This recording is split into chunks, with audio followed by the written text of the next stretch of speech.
Friends, welcome. Welcome to New Brackett Church. I'm Reverend Will Green, the pastor of this congregation. I am so excited that this night has finally arrived and that we're here. Thank you so much for joining us for this important evening of song and storytelling and call to action. It was 58 years ago that Reverend Dr. Martin Luther King Jr. Put out a call to people to join in Selma, Alabama, to march to Montgomery and to be present as advocacy for the Voting Rights Acts was building. And our friend and neighbor, Nicole heeded that call. And tonight, she is going to tell us about that experience as we remember and as we move forward. Let's welcome Nicole.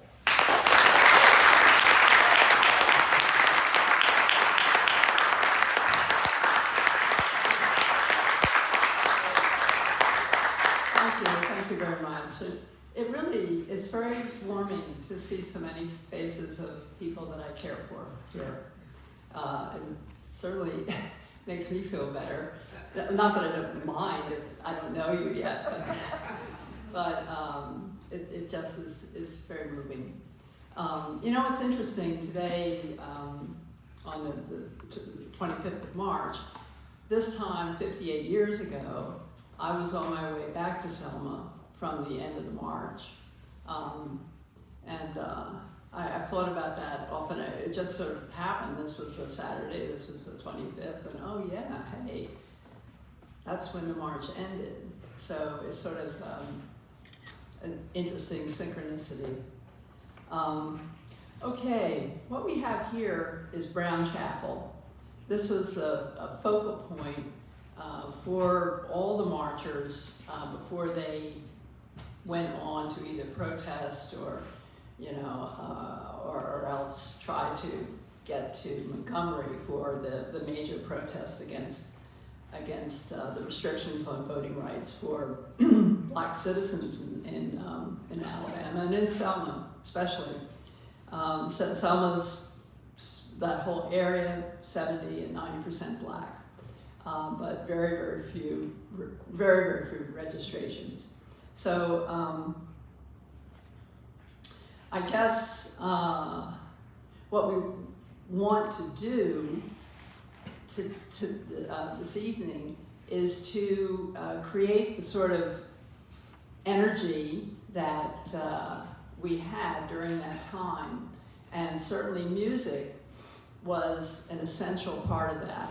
And the choir, I can't thank the choir enough for joining this effort, because it was the music that got our feet marching, that stiffened your spine, that created cohesion in a group and encouraged nonviolence. Because if you have a force coming toward you and you are going to be arrested, if you can sing a song, you root yourself into that position, but in a way that's a little transcendent, because you're singing these strong words and you're doing it together. So I hope we can kind of have that feeling in the church today, this evening.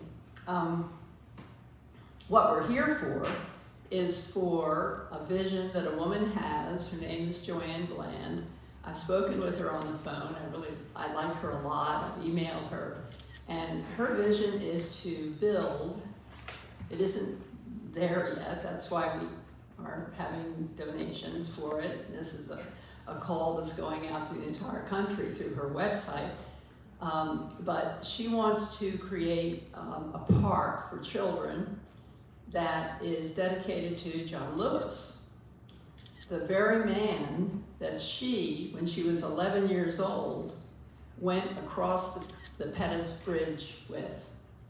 Because there are a lot of children, and I'll explain the Pettus Bridge. It's a bridge from Selma that crosses the Alabama River on the way to Montgomery, which is 54 miles away.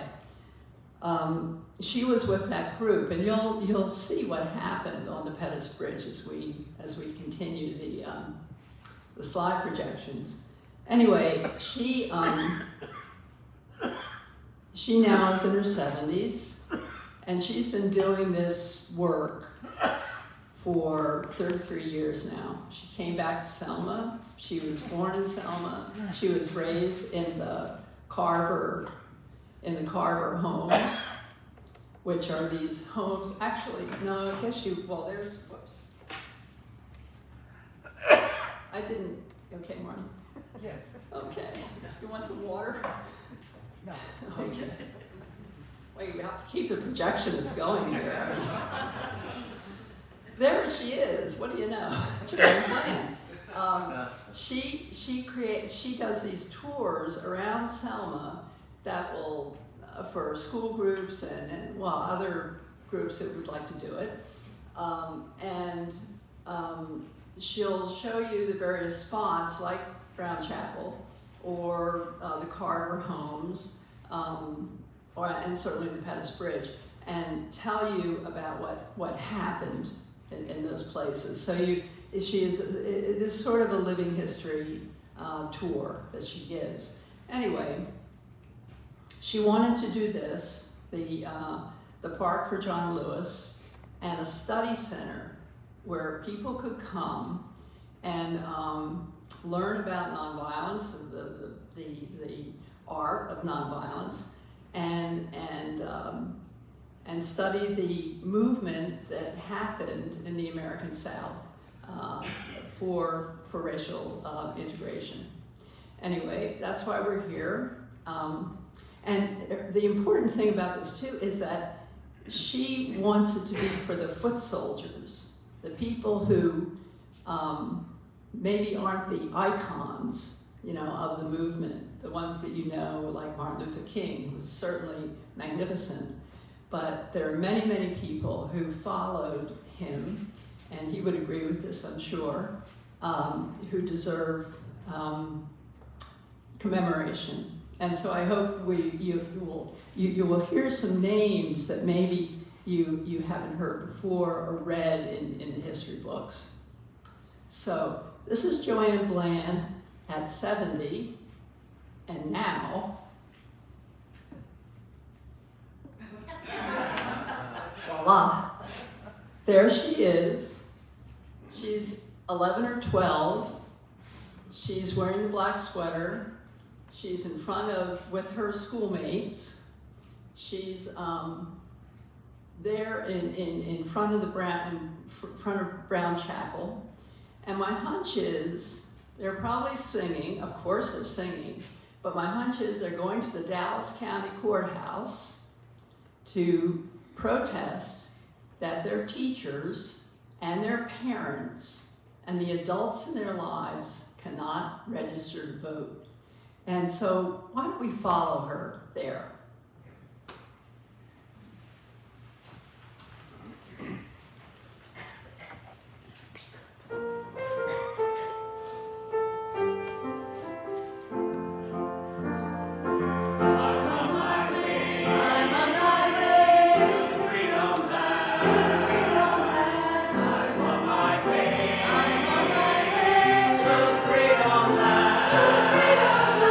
I'm on my way.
had a band like that?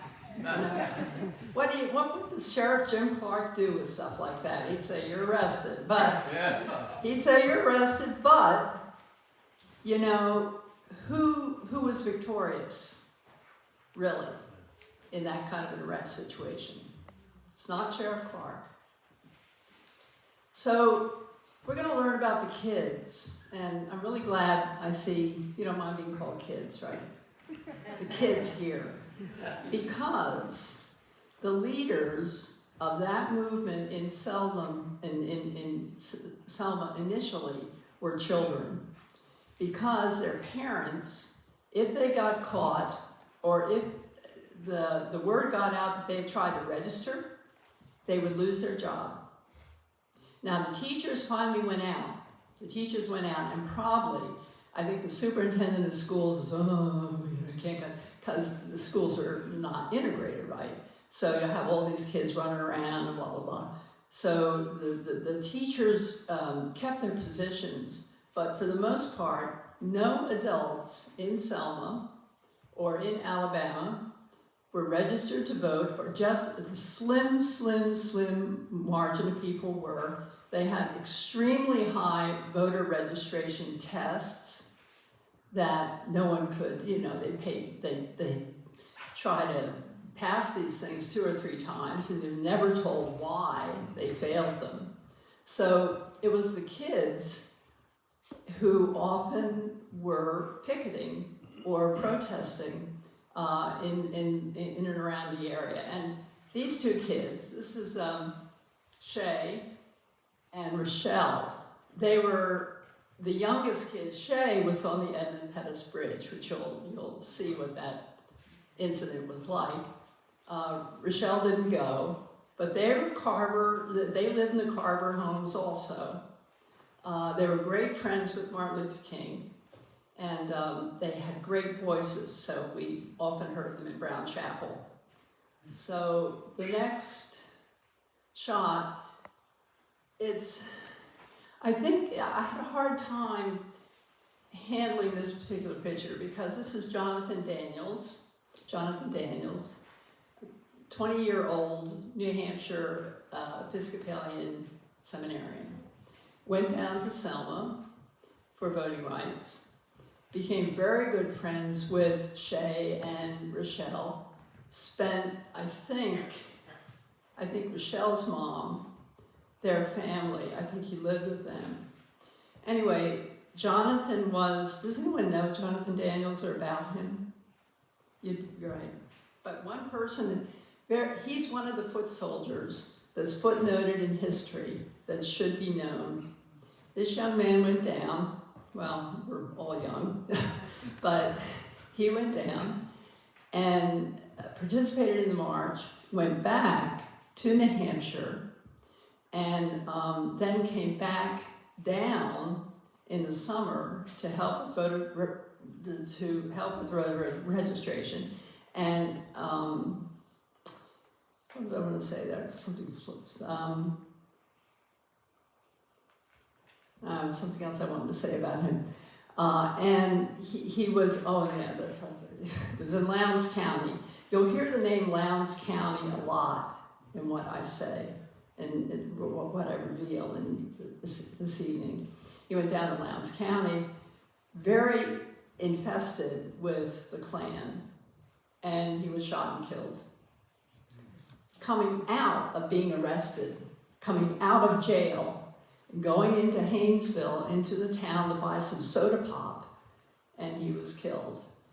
So I think what you're going to see is a tug and a push and a pull in terms of gains that you can make in a nonviolent struggle, and heavy resistance. And you have to make a choice about what you're going to do. And I have to say this, I think it's singing that helps. It's like a prayer, you know?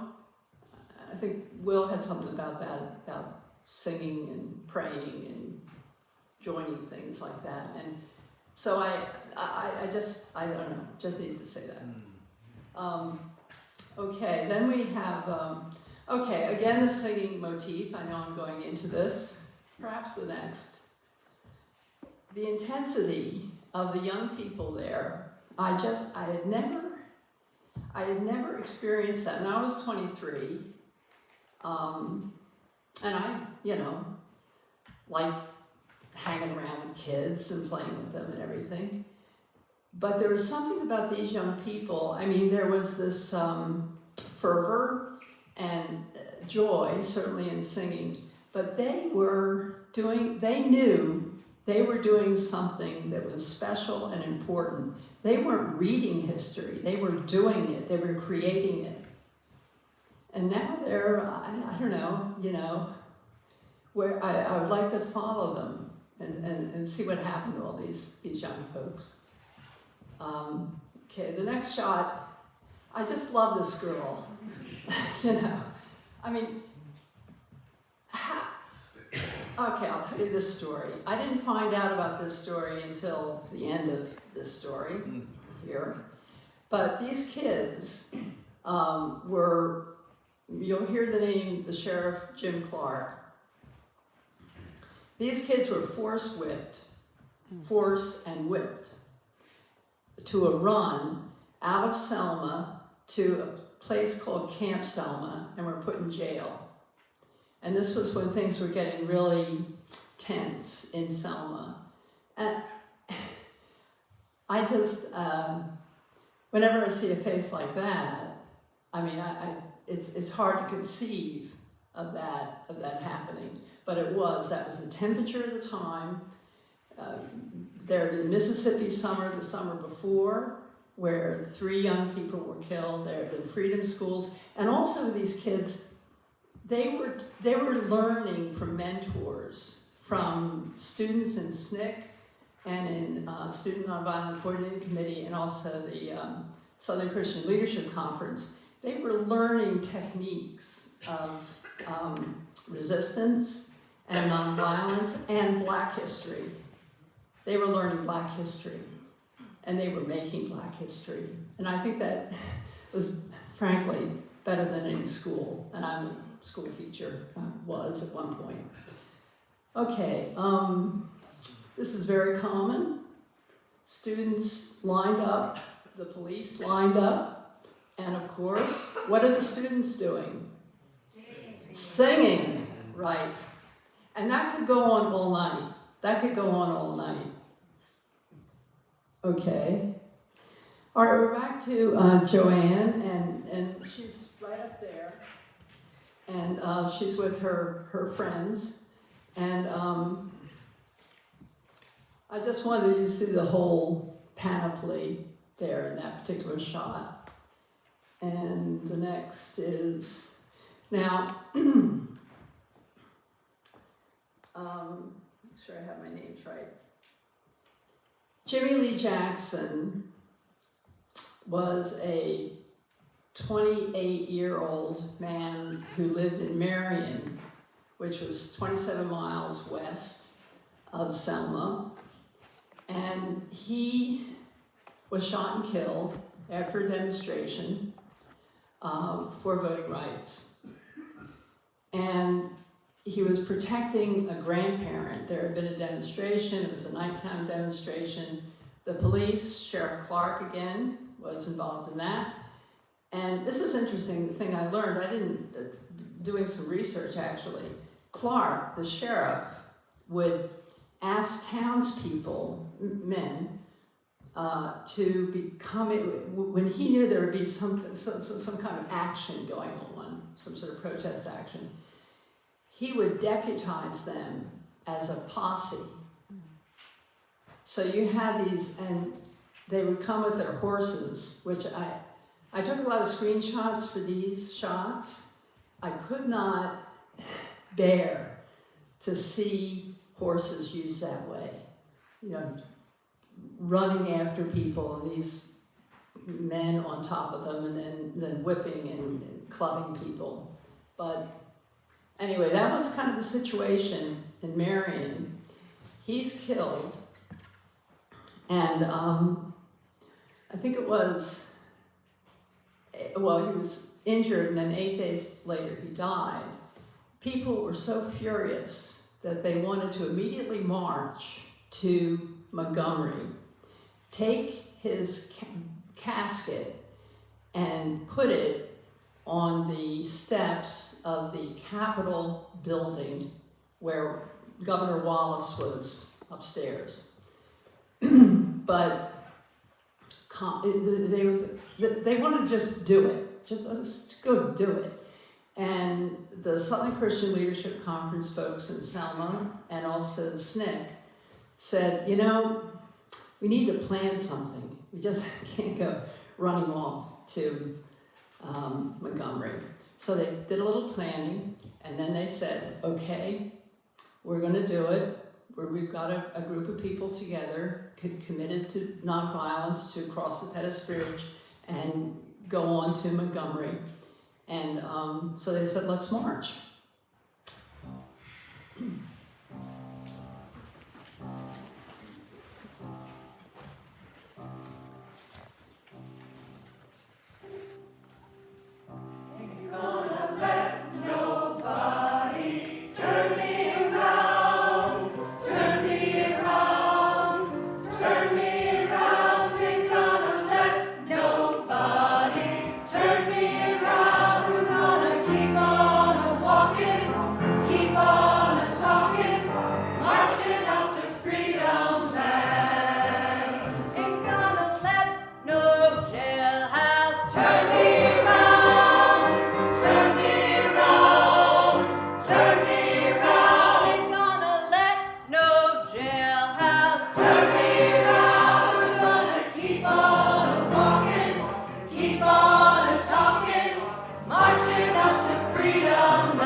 So, the march begins. There were 600 so people on the march.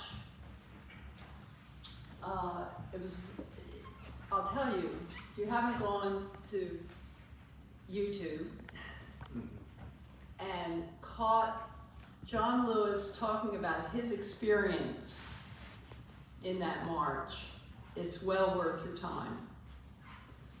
But that march, the way he describes it, there was a sort of a heaviness in the air. You couldn't go on that march unless you swore to nonviolence. You had to swear to nonviolence, and some people could never do that, and in the black population, and did not go on these marches because it was serious. You had to be nonviolent. A number of people from Marion, where Johnson was murdered, also came on this march. Children were on the march. Shay, that you saw, was on the march. Rochelle didn't go. Trying to think who else I might have introduced already who was on the march. But So they're on the Pettus Bridge right now, and the Alabama River is right under them.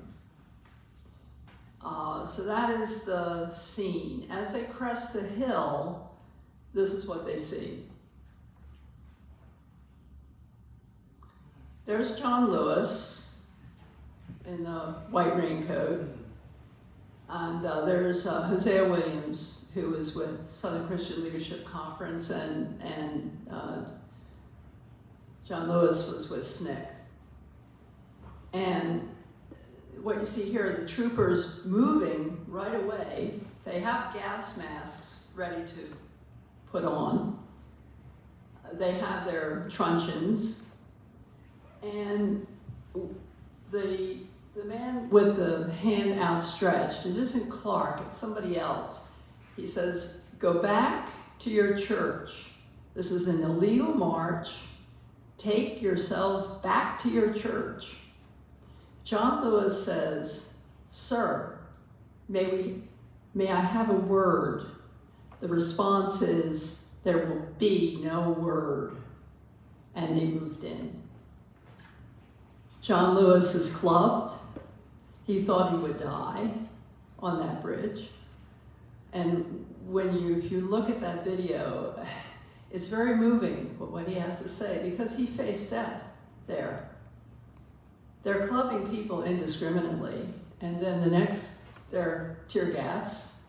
They shoved everything, they chased, and the shot that I couldn't show, the posse guys with their whips, whipping people. They chased everyone back to Brown Chapel. And look what they're carrying now. They pulled out their rifles, a nonviolent march, 600 people, badly injured, many. So that was what is in the history books now when you read it. It's Bloody Sunday. And it was a key moment for the American public who saw it on their TV. I don't know, perhaps someone here actually saw it. Maybe you're watching ABC and Judgment at Nuremberg, about the Nazi war criminals being charged, and all of a sudden it breaks in, Selma, Alabama, and you see this. Well,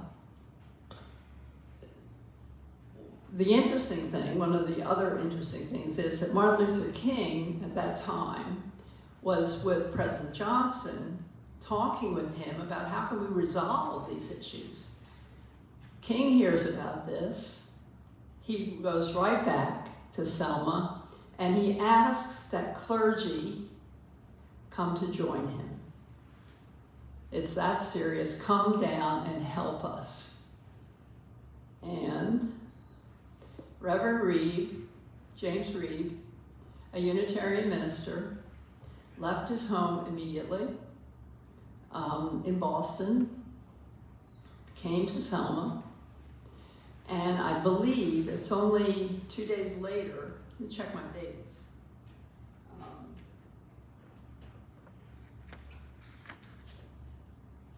March 7th was the Pettus Bridge.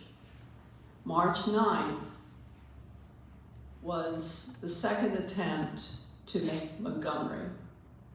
Reed was going to go on that. Whoops, wait a minute, I'm screwing myself up here. Yes, no, that was it, I'm right. So he's on that march, the second attempt. The same thing was happening. The posse was there, the phalanx of troopers, and also there was an injunction put on by Governor Wallace saying that the march was illegal. So King knelt down with the other clergy and prayed and turned the group around. This created some friction between the Southern Christian Leadership Conference and the Student Nonviolent Coordinating Committee. They wanted to just push forward. But they resolved it, they went back, and Martin Luther King said, we'll wait, we'll take this into the court and get federal protection for our march, and the injunction will be canceled, and we'll be able to march to Montgomery. So everyone went back to Brown Chapel. Reverend Reed went out to dinner at a black restaurant. Well, I wouldn't call it a restaurant, a cafe. So it was a small little place in the black community. They were watched coming out of the restaurant. They were attacked. Reed was I don't know what the guy used, but he hit a tremendous blow to his head, and he died 2 days later. So that's the second death in the Selma campaign.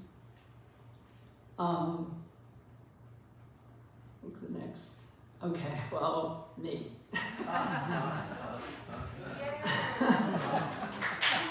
Rescue! It's a little, no, my hair's, it's a little longer.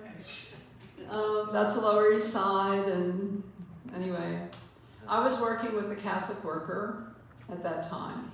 I had been there for a year, working on the Bowery with a soup kitchen and a house of hospitality for folks who needed a place to stay.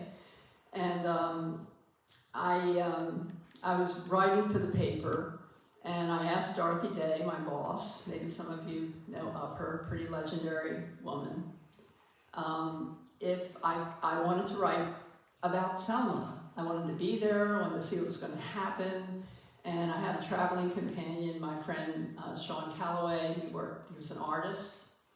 I get a kick out of saying this. He was an artist, and he worked for the Nativity Parish. Can you imagine that? That's when the church, it had John the 23rd, and now we have Francis, so that's a good omen. But anyway, Sean said he wanted to come too, and so I got the money from Dorothy Day, and we went down to the Port Authority, and I'll tell you the story. I'm still there. Okay.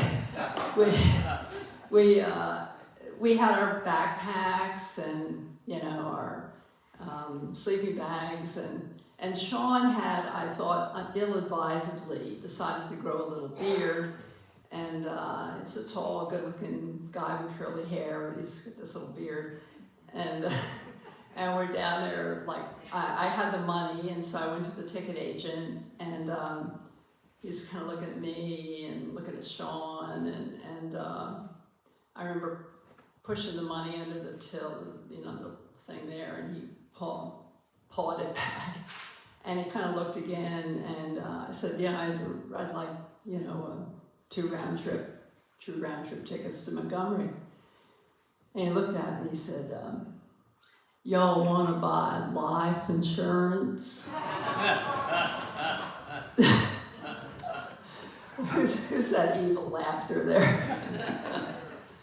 Yeah, well, I said, well, that's one way to put it. And so I declined, and Sean and I got on the bus, and I think it was a day and a night, and we were in Montgomery. However, I remember the first thing I saw crossing the county line into Montgomery was this big billboard with Martin Luther King, supposedly at a communist training school. This is a Highlander folk school for Gandhian nonviolence and folk song and wonderful, wonderful things. But the whole thing was that King was a communist and a threat, and everything that was being generated by him was criminal. Okay, this is James Orange. This is another, if you want to look up somebody who's really cool, look this guy up, James Orange. He was with the Southern Christian Leadership Conference.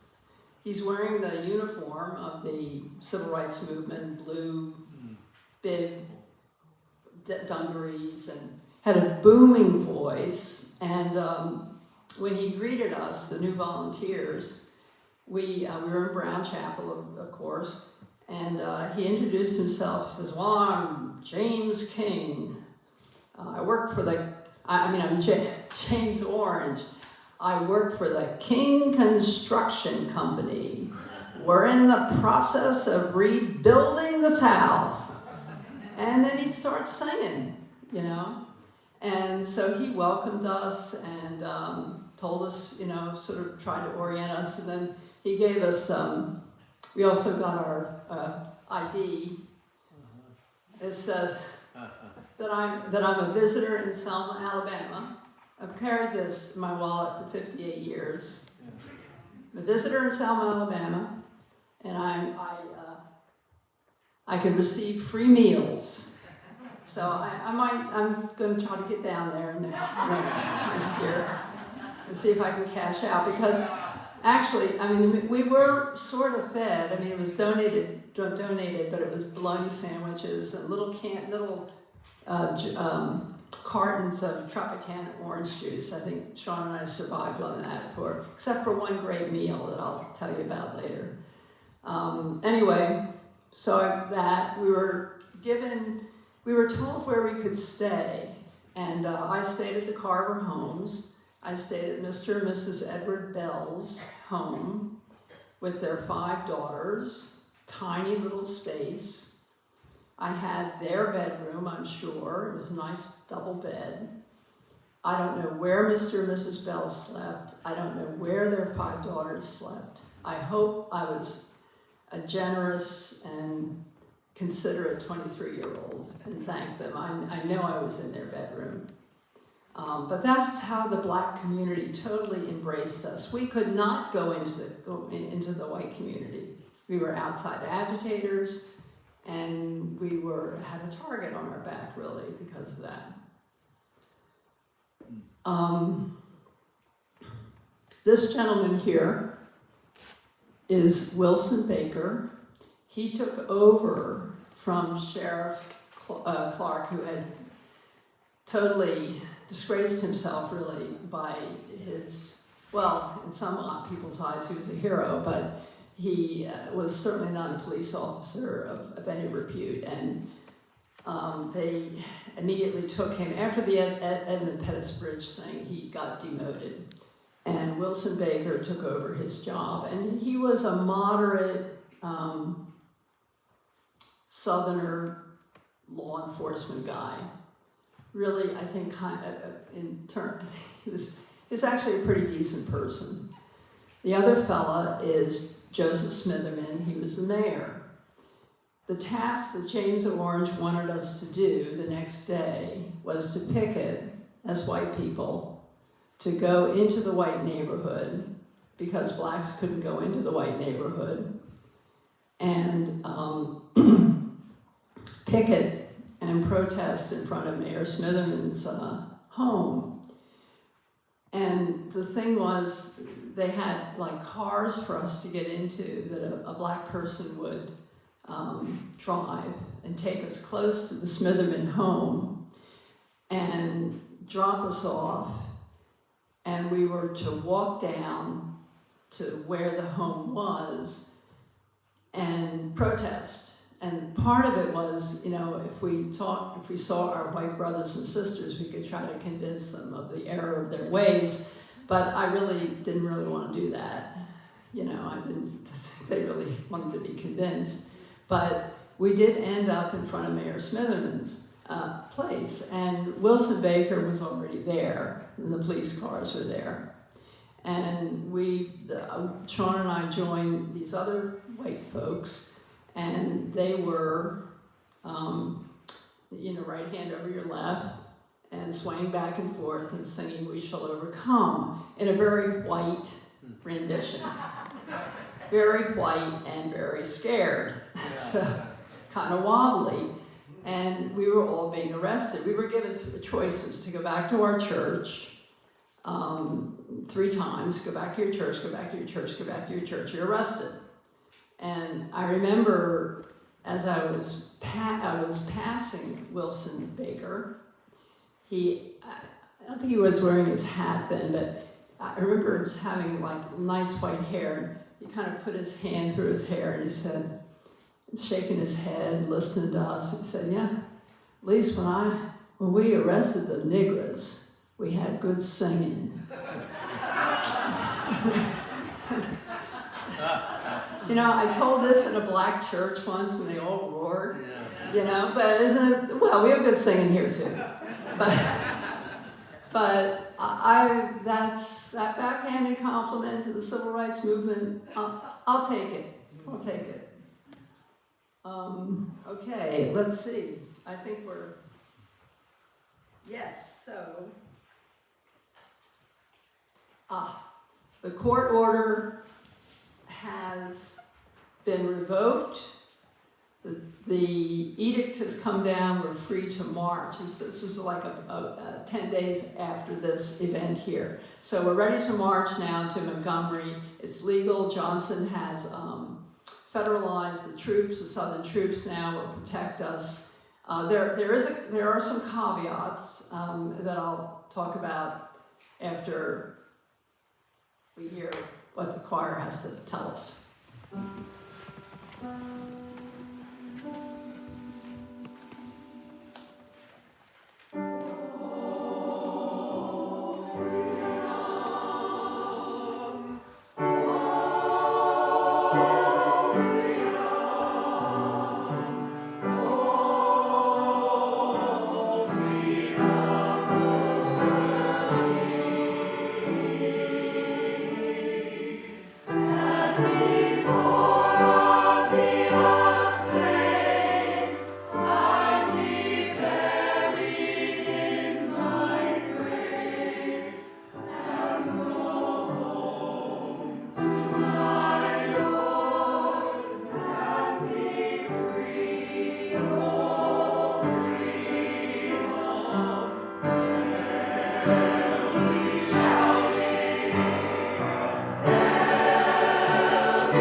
So here's the beginning of the march. People are in their finery, waiting to march. What I mentioned before, the march started out with 2,000 people at that point. More people had come, and so we were all assembled in Brown Chapel. We're ready to go. We have the protection, right here you see Martin Luther King. The ladies were from Hawaii, I guess, which I didn't know, but I've read about recently. Ralph Abernathy, John Lewis, and they're getting ready to go. Thank you, Margot. Margot found the identity of this woman. I can't go into it, but she was born in Selma, and she was the only Selma sign that was favorable that I ever saw. And And so I honor her for that. She did move to Washington, but she came back for the march. This is Lowndes County. Only 350 people were allowed to go through Lowndes because it was so dangerous and so infested really with the Klan. It was easy for snipers to get somebody. So if we all started out at the march, but then we had to peel back either to Selma or on to Montgomery, and then after people got through Lowndes, we could join up again. But you can there's a guard there, and you sort of see a smaller line. One thing about music, I'll say again, there was constant music. Well, I won't say constant. There would be "Oh Freedom," and so then someone would be singing that, and then down the line, "Glory, glory, hallelujah," just keeping a constant cascade of music that kept people together. This is sort of we're getting into Montgomery, so more Black people were coming out to seeing us. It's so unusual to see white and Black people together. The kids especially, when you really look at these photographs, their eyes are so wide. I mean, I'm sure that this was an astounding kind of thing to see. Well, then we had this, the ubiquitous finger, the jeers, that was there too. And Run King out of Alabama. So both things were happening. And this joyous acclamation. Finally, we camped out at what they call the city of St. Jude, outside of Montgomery. It was wet, rainy, sleeping bags were soaked, and then a lot of the celebrities came in, Peter, Paul, and Mary, and there was a concert, and Joan Baez and Harry Belafonte, and there was all that. And then in the morning, we kind of dusted ourselves or kind of brushed the dirt and whatever, and went in. Now it is 25,000 people. 25,000 people. And I remember actually getting into the guts of the city and seeing big, tall buildings and everything. There was this one limp Confederate flag that was hanging out of an office building, and I just sort of remembered that the other day. So as you're coming in and kind of gathering around, Martin Luther King starts to speak. And I'm sure everyone has heard his speeches, but I just wanted to read a little bit of this, How Long, Not Long, because think you're in the crowd now.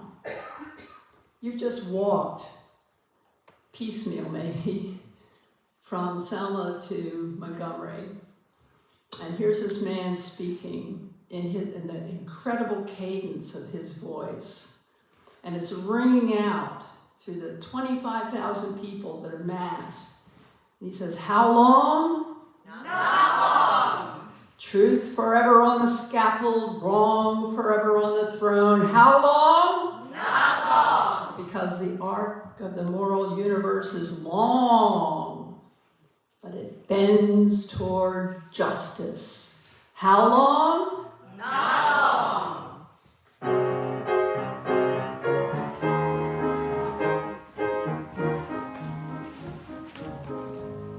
Encourage my soul, and let us journey on. Though the night is dark, and I am far from home, thanks be to God, the morning light appears. The storm is passing over.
Selma.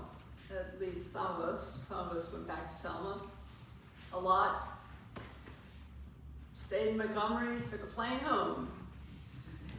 Sean and I were lucky enough to grab a hold of a farm truck, one of those big old things with wooden slats. And I remember jumping into it and very glad that we got it because we, well actually, the fact is Sean and I didn't have any plans. And I guess it's really, I mean, we were 23. So, no plans, you know? I mean, yeah, we got here and we weren't sure we wanted to go back to New York, you know? We didn't know what we wanted to do, so we got on the truck and we knew we could go back to Selma. We knew that. We didn't want to go to Montgomery. And so everyone's like really high. I mean, we'd done this thing and Martin Luther King, and you know, we were feeling great, and people on the, you know, cheering us, we were clapping and yelling, and then we got out of Montgomery, and then we kind of were getting into Lowndes County, and a voice said, "Women and children down," and I went right down because I knew enough now to be scared. And I remember scooching down and looking out the slats. And right next to me was this young kid, maybe 8 or 9, black child, and his eyes were so big. And we were both looking at one another, and we were both scared. And the trick is in Lowndes County, you always go the speed limit. So we hushed up and made our way through and got into Selma proper. But I remember that moment, certainly. And I think, well, yeah, I'll just continue with Lowndes County. But that's the road. That's the perilous piece of history that maybe shouldn't be so footnoted. So Sean and I get out, and we're in front of Brown's Chapel, and we've got our little piece of grass, and we're sitting there. People are coming in and coming back and talking, and this is another little story. Sean was more kind of affable than I was. He was Irish, what can I say? He liked to talk to people, and he was young, and the guardsmen came back too, these Southern boys, and they were talking about their day, their 5 days guarding us. And Sean said, "I'm going to go over and talk to those guys." And I said, "I don't know, Sean, I don't think that's a good idea." And he said, "Be back, I'm just going to go talk to him." So I watched him go over, and the guardsmen are there, and they look at him. They just break formation, and all of a sudden they circled around him. I'm thinking, but it didn't last long. They broke back. Sean comes out, and he comes over, and I said, "Well, what happened?" And he said, "Well, they told me to get my Jew boy ass back to New York City because in 12 o'clock they weren't federalized." So that was that piece of information. And we kind of, well, yeah, guess that's true. They didn't like having to guard us, We were the outside agitators. We were the white niggers, Those were the impolite terms, Anyway, we're still there, and because, I don't know, Brown Chapel was safe, and people were coming back, but something started to change. There was like rumors or people huddling up and whispers and crying, and we heard the words Highway 8, Lowndes County, car, shots, someone dead. And this is Viola Liuzzo's car, and that is the driver's side window. The Klan followed her. She was driving folks. She brought her car from Detroit. She was a white woman, belonged to the NAACP. Her husband was a union organizer. She had 4 kids. She came down to go to the march. She had a car. If you had a car, you could loan it to help bring people back and forth from the march. She was doing that. She was going back to Montgomery to pick up people. The Klan followed her and drove up alongside her, and I'll try to get this part of the thing straight. There was an FBI informant in the car. He did not shoot the gun. He did nothing to stop the other Klansmen killing her. And that was the story of Viola Liuzzo. And if you want to get more information, there's a lot written about her. But she's another, I don't know how many people have never heard her name, but she's another person that should be honored. This is her face. Well, we'll honor her tonight.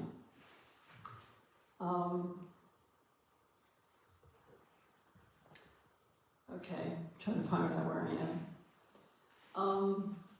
So Sean and I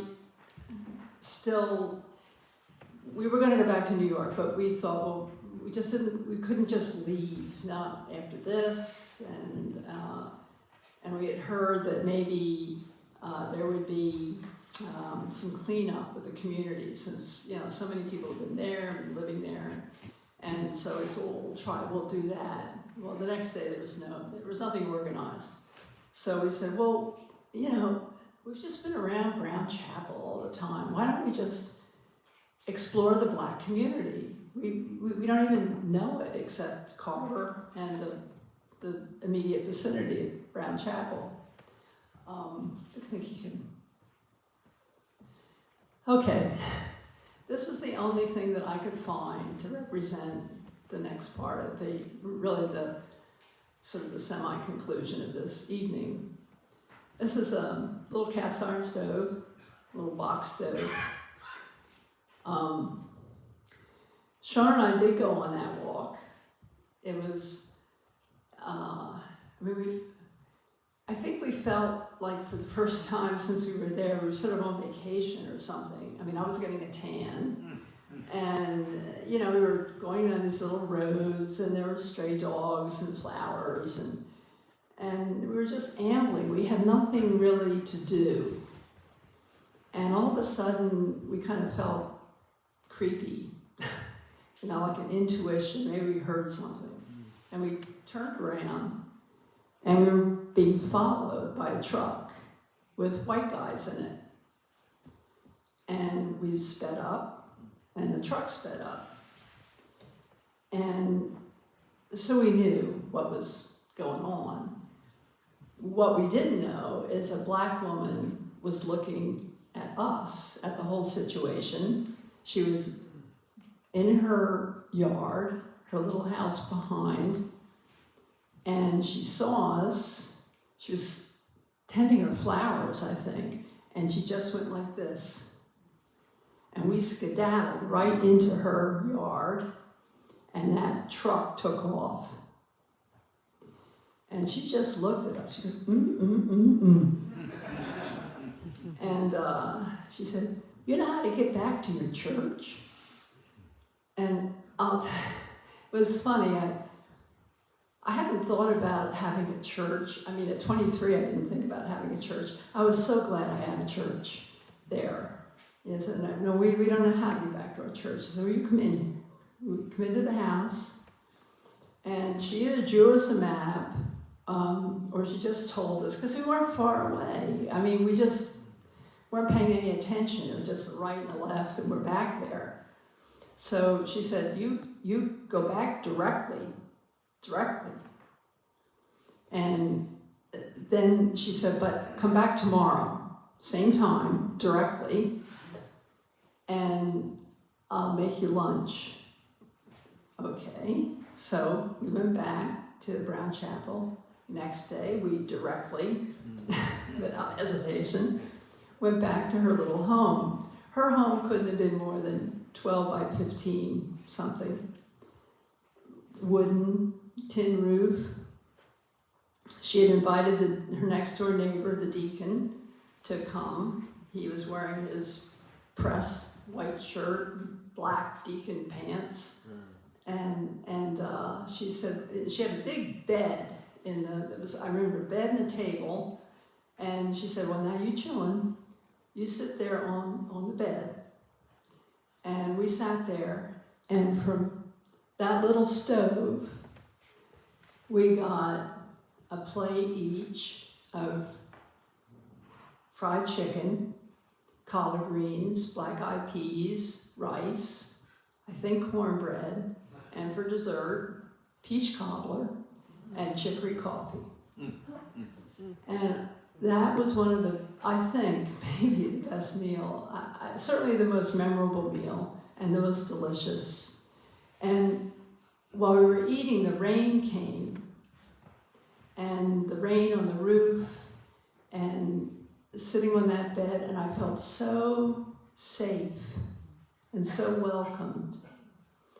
And she told us stuff. She told us about the kids, actually. She was one of the first to tell me about that forced march. And then she kind of looked at us, Sean and I, and said, you Chillin, you are answering the Macedonian call. And we both, oh, wow. Didn't know, but it sounds good. And I didn't know what that was. And I know I asked Reverend Will a little while to refresh my memory. I know now. It's when someone needs you and you go, you call, and someone comes and helps you. And her name was Annie Vickers. We certainly gave her our names too, Miss Annie Vickers. And she answered our Macedonian call, for sure. And now you're all foot soldiers, and you can all answer the Macedonian call by supporting Joanne Bland and this effort to build a Foot Soldiers Memorial Park dedicated to John Lewis, Joanne Bland, two friends, spirits I'm sure that are in this room tonight. You can support their work. And I thank you for coming. I think we're going to do one last song. It's a song that ended every civil rights meeting and group that I've ever been with. Stand if you can. Put your right arm over your left. And we'll sing the anthem of the civil rights movement. We shall overcome.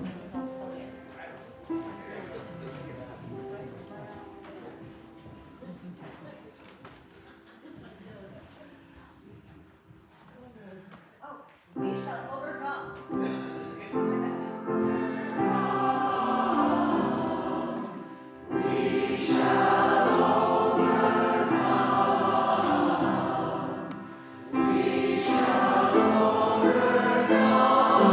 So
shall live in peace.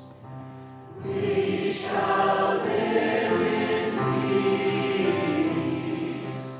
We shall live in peace. We shall live in peace someday.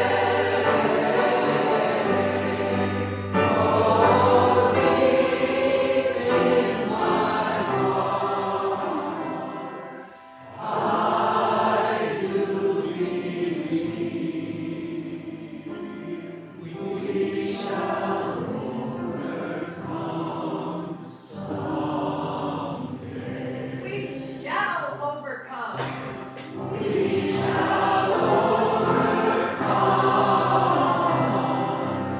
We shall overcome. We shall